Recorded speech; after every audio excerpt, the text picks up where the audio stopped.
Bonjour tout le monde, bonjour mes belles âmes, bienvenue sur ma chaîne La Fée Mystique. Abonnez-vous à ma chaîne, likez et partagez si vous le désirez. Vous pouvez aussi activer la petite cloche, comme ça vous saurez quand est-ce que je fais des vidéos et vous serez notifié. Voilà, donc aujourd'hui je vais vous faire une petite guidance avec l'oracle de la déesse sombre.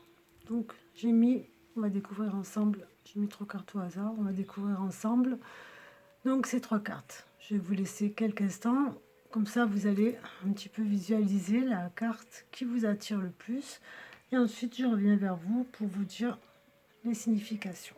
À de suite, je vous laisse 2-3 secondes.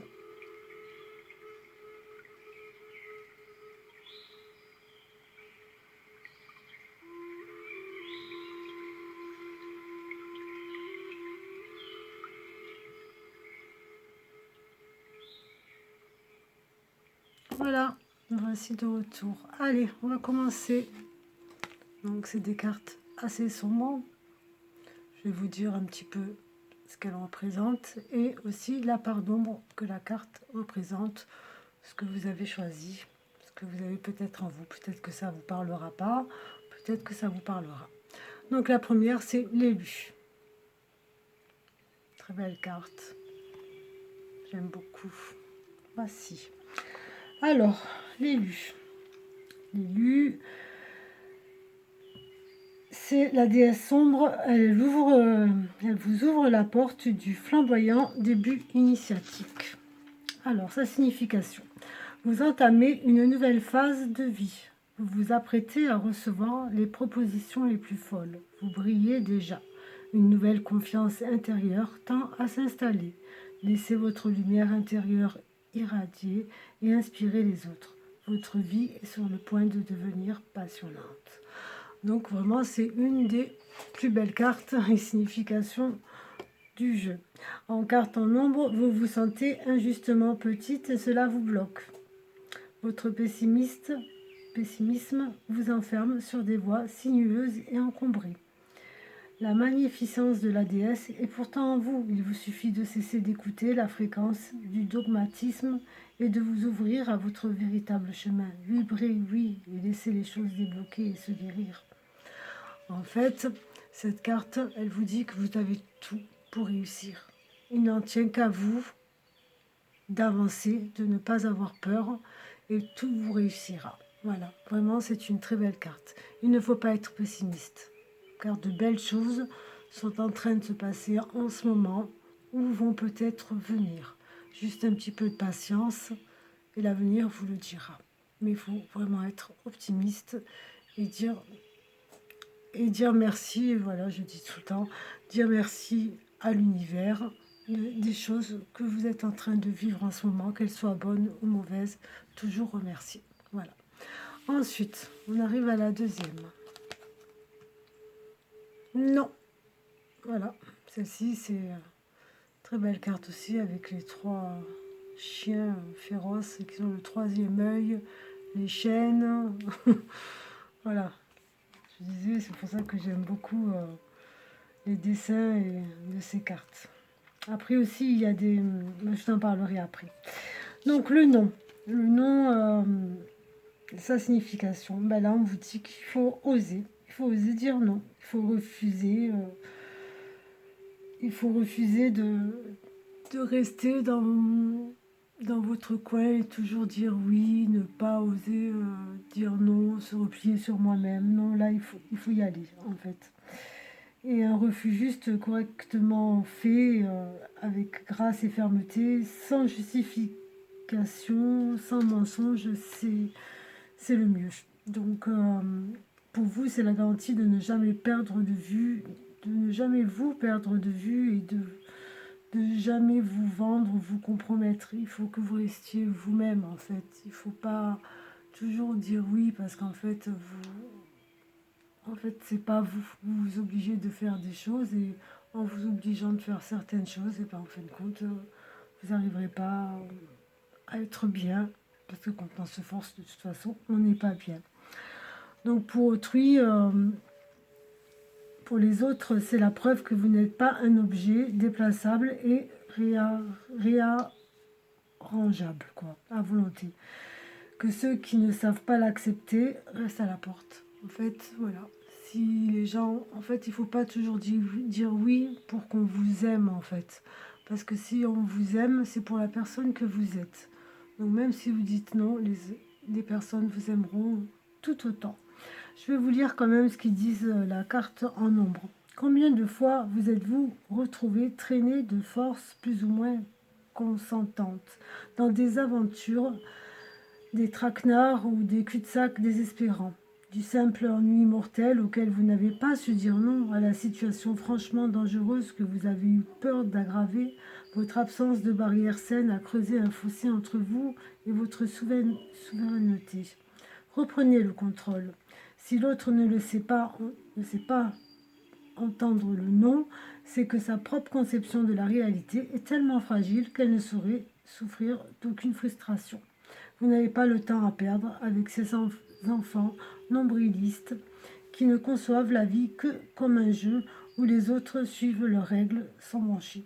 Pensez-vous que vous leur rendez service? Pensez-vous qu'ils vous sont reconnaissants de les laisser vous piétiner sans cesse? Ils ne vous remarquent même plus. Votre soumission est d'une normalité absolument banale et attendue. Oui, ils s'offusquent, certainement, mais les limites s'apprennent, aussi bien pour ceux qui les érigent que pour ceux qui doivent les respecter depuis l'extérieur.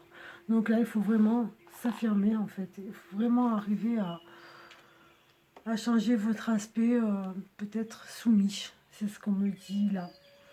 Donc pour ça, je peux vous dire, vous pouvez faire une visualisation, j'ai du mal à parler, qui pourrait vous permettre d'entraîner tout ça à ces barrières.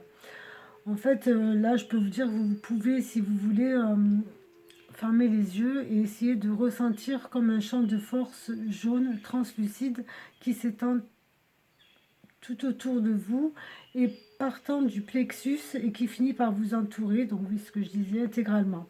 Il faut que vous mainteniez ce champ de force jusqu'à le solidifier en un très gros bouclier englobant. C'est-à-dire que vous sentez comme une force en vous qui vous protège. Et une fois que votre bouclier, vous le sentez solide, il faut que vous le chargiez de l'intention souhaitée. Par exemple, dire non, je refuse cette proposition. Prenez le temps de vous sentir protégé, sereine et solide derrière ce bouclier. Et rien ne pourra le transpercer. Et vous arriverez, si vous visualisez, c'est un petit exercice que je vous propose, arrivez à visualiser ça, à vous sentir comme protégé dans ce bouclier. Et là, vous arriverez à dire non. Voilà. Bon, je vais passer à la troisième et dernière carte, qui est sorcière. Voilà. Notre petite sorcière avec son chapeau noir, le nez crochu, ses petites têtes de mort. Et je vais vous dire, voilà, je vais vous dire un petit peu. Donc la sorcière, c'est la magie, la femme aux mille visages, les sortilèges. Voilà, ça fait penser à tout ça. Donc là, cette déesse sombre, elle ouvre la porte de la femme magique, la sorcière, sa représentante la plus puissante. Donc voilà, on voit bien qu'il y a une sorcière avec une bougie, voilà, on voit très mal, mais bon, c'est bien imagé quand même. Donc je vais vous dire la signification de cette carte. La visible vous appelle puissamment.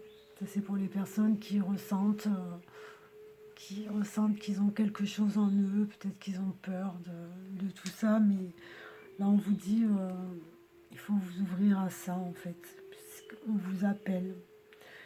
Et ce que les gens normaux ne parviennent pas à s'expliquer, il pourrait devenir un attrait délicieux pour vous en fait. Peut-être que vous êtes déjà connecté à l'univers, connecté à tout ce qui est magie, à tout ce qui est la cartomancie peut-être, ou avoir des flashs. Donc on vous dit, allez-y, lancez-vous dedans quoi. En fait, il faut développer, je veux dire, développer vos perceptions. Il faut aller au-delà des sentiers battus. Il faut vraiment que vous franchissiez la frontière vraiment légèrement, étrangement, pour atterrir voilà, résolument dans le bizarre en fait.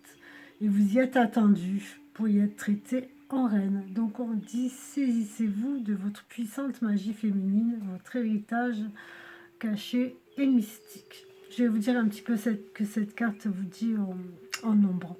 Les arts sombres peuvent éveiller des doutes puissants en vous. Sceptique, vous vous accrochez à vos réserves comme si votre santé mentale était en danger face à ce que vous ne comprenez pas. Influencé par les concepts de bien et de mal, vous n'acceptez pas la magie que si elle est blanchie, lissée, pratiquée par des personnes rassurantes qui se font du mal à personne.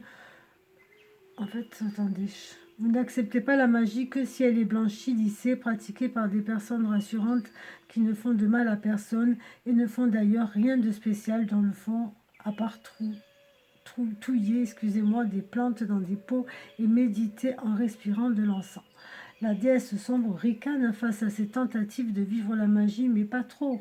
La sorcière n'est pas un animal dompté qui sourit de toutes ses dents dans les séries télévisées sucrées et sur les photos de bric-à-brac sur les réseaux sociaux.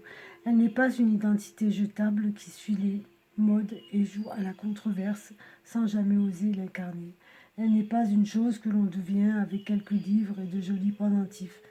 Elle se vit profondément, elle se révèle du berceau à la maturité.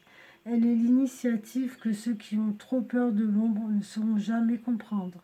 Accueillez-la ou fuyez-la, mais ne cherchez pas à la domestiquer ou à la rationaliser. Voilà, donc là, pour les personnes qui sont dans l'éveil spirituel, s'ils ont peur, si vous avez peur, là on vous dit qu'il faut pas avoir peur en fait. Il faut vraiment s'écouter, écouter son moi intérieur. Il faut y aller en fait. Voilà. J'espère que ce petit tirage à 3 cartes vous aura plu. Si c'est le cas, likez et partagez. Et je vous dis donc à très bientôt et je vous souhaite une très très belle fin de soirée. Voilà. Au revoir.